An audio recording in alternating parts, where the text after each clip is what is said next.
1812 সালে Napoleon attack করে রাশিয়াকে। আর রাশিয়াকে যে যতবার অ্যাটাক করছে কখনো হচ্ছে রাশিয়ার থেকে জিততে পারে নাই। এর কারণ কি জানেন?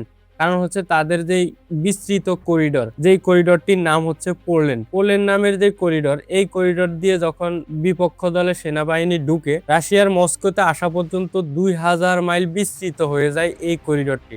অর্থাৎ আপনি ঢুকবেন সরু জায়গা দিয়ে, বের হইতে হবে অনেক পুরু জায়গা দিয়ে। চাইলে হচ্ছে বের হওয়া সম্ভব না। যা নিয়ে ঢুকে তা অটোমেটিক্যালি হচ্ছে শেষ হয়ে যায়, এরকম অবস্থা। অর্থাৎ রাশিয়ার স্ট্র্যাটেজিক এই পোল্যান্ড নামের যে করিডোর, এই করিডোরের স্ট্র্যাটেজিক গেমটা হচ্ছে এরকম। এখানে ঢুকবেন বাট বের হইতে পারবেন না।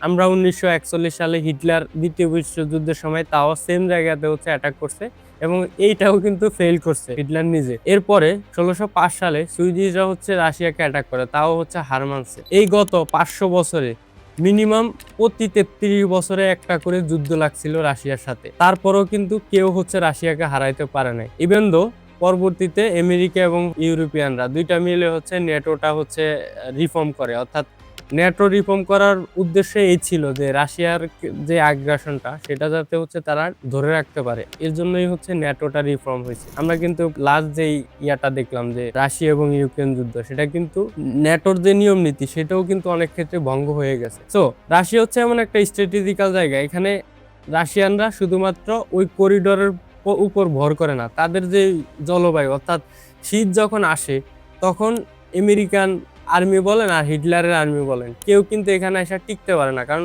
মাইনাসে যখন চলে আসে তখন আর্মিরা তাদের যে কেস বা বুট সেটাও কিন্তু ধরে রাখতে পারে না। আর খাবার দাবারের বিষয় তো ভিন্ন। তো রাশিয়ানরা কি করে, শুধুমাত্র যুদ্ধটাকে টেনে নিয়ে শীত পর্যন্ত নিয়ে যায়।